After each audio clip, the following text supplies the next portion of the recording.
పండగ, ఎక్కిన కాళ్ళు పండగ, మా వరం మనోహరం యేసయ్య స్వామికి వందనం.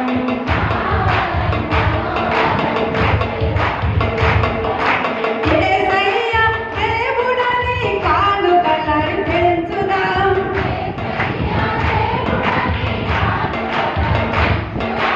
ఇచ్చిన చేతులు పండగ, ఇవ్వని చేతులు దండగ, ఇచ్చిన చేతులు పండగ, మా వరం మనోహరం యేసయ్య స్వామికి వందనం.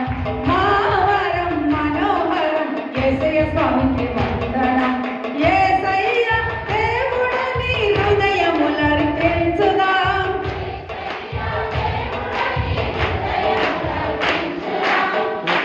ఒక మాట ఏంటంటే, నిన్ను పెళ్లి కాకముందుకు ఎంత ప్రేమించిండ్రా నేను, పెళ్ళం వచ్చిన తర్వాత ఆ ప్రేమనే బంద్ అయిపోయింది. ఎవరంటారు? అమ్మ ఇంకా ఇద్దరు ముగ్గురు కొడుకులు ఉంటే పర్వాలేదు, కానీ ఒక్క కొడుకుల పరిస్థితి చాలా దారుణం. అర్థమైందా? సాయంత్రం వచ్చే వరకు తల్లి చూస్తుంది, ఇట్లా వీడు నాతో మాట్లాడతాడా అని. అటు భార్య చూస్తుంది, ఎటు వాళ్ళ అర్థం కాదు కదా. ముగ్గురు నలుగురు కొడుకులుంటే అక్కడికి మొత్తానికైతే తిరిగి వస్తుంది, కానీ ఒక్క కొడుకున్న పరిస్థితి అది నేనే అనుభవిస్తున్నా తెలుసా. ఏంటిదంటే, నాకు ఒక్కతే బిడ్డ, నేను ఇచ్చింది ఒక్క కొడుకు నామకే ఇచ్చిన. అటు బిడ్డలు లేరు, ఇటు కొడుకు లేరు, ఒకటే కొడుకు. వాళ్ళిద్దరు ఉన్నప్పుడు కింద వండుకొని ఇద్దరు కలిసి ముందుగా అమ్మ అట్లా ఇట్లా అని మాట్లాడుకుంటూ కూర్చున్నట్టు.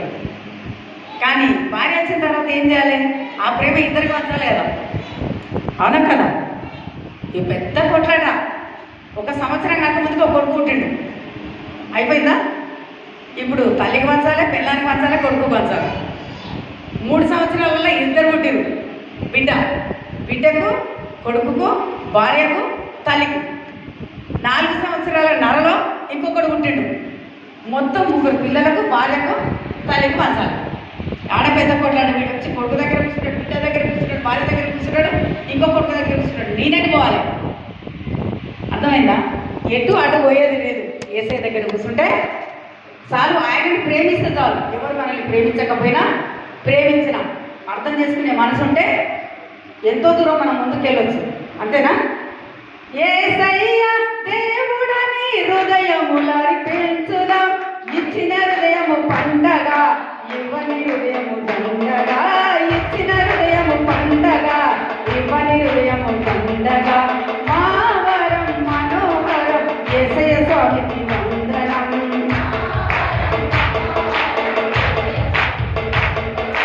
యేసయ్య దేవుడని స్వరమెత్తి పాడుదాం,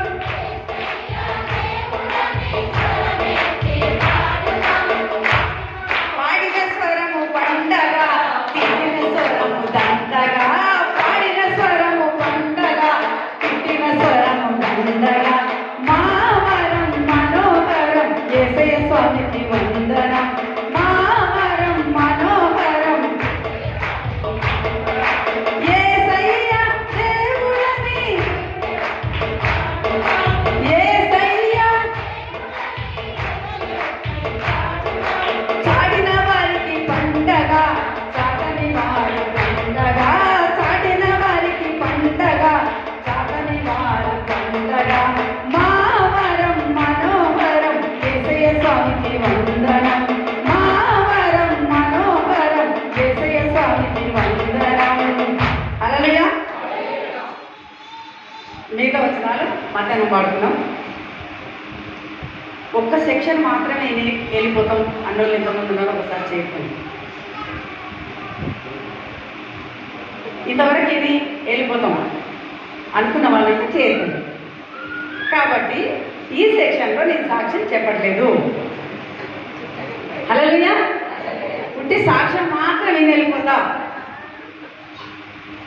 అనుకున్న వాళ్ళంటే ఒక్కసారి ఏమైనా చూపెట్టండి, చిటికెన ఏమైనా చూపెట్టండి. దేవుడికి మహిమ కలుగును గాక. మరి ఈ సెక్షన్లో కూడా కొన్ని మాటలు చెప్తాను మీకు. నా పేరు యాదవ్ అని చెప్పిన కదా. మేము కులానికి దగ్గర వాళ్ళు. రాళ్ళు కొట్టుకునే వృత్తి మాది. మరి ఒకటేంటంటే నేను బయలుదేరైనా కాలబోతుంది ఫుల్ రాగడం. ఎందుకంటే మా అత్తగారికే 200 చెట్లు ఉన్నాయి, తాటి చెట్లు. అయితే ఈ 200 తాటి చెట్లు ఉన్న వాళ్ళకు ఎట్లా ఉంటుందో ఒకసారి ఆలోచించండి. ఇంటి మీద కాకపోతే 5 మంది అన్నదమ్ములు, ఎవరికి దొరికింది వాళ్ళు తాగుతారు. దొరికినంత మిగిలిందంటే బర్రెలు పోసేస్తాం, ఆ బర్రెలు కూడా పరిగెత్తుకొని వస్తాయి తాగుడు ఎక్కువై. అయితే అటువంటి పరిస్థితి ఎందుకు తాగాల్సి వచ్చింది, ఎవరు తాగుతారు నేర్పించిండ్రో మధ్యాహ్నం సెక్షన్లో చెప్తాను నేను. హల్లెలూయా. నేను భిక్షం అడుకున్న వ్యక్తిని.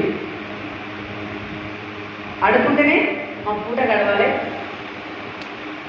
భిక్షం అడుకొని రాకపోతే ఆ రోజు పస్తులు పడుకోవాలి. ఎందుకు అడుక్కున్నా, అడుక్కునేంత పరిస్థితి ఎందుకు వచ్చింది మాకు, అది కూడా మధ్యాహ్నం సెక్షన్లోనే చెప్తా. 2 గంటల తర్వాత 3 గంటల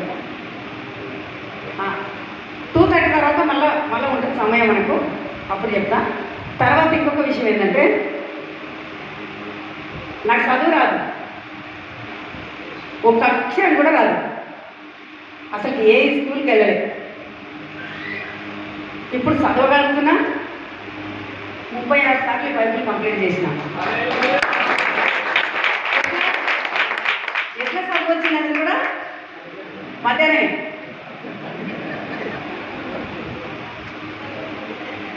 నీకు ఒక సీరియల్ చూపిస్తే సీరియల్గా చూపిస్తారా? మిగతా వార్త రేపు పడ్డది కదా, 24 గంటల తర్వాత. ఆ తర్వాత భాగం రేపు. అయితే రేపటి వరకు నేను ఉండను కాబట్టి ఈరోజే 2 తర్వాత చెప్పడం జరుగుతుంది. హల్లెలూయా.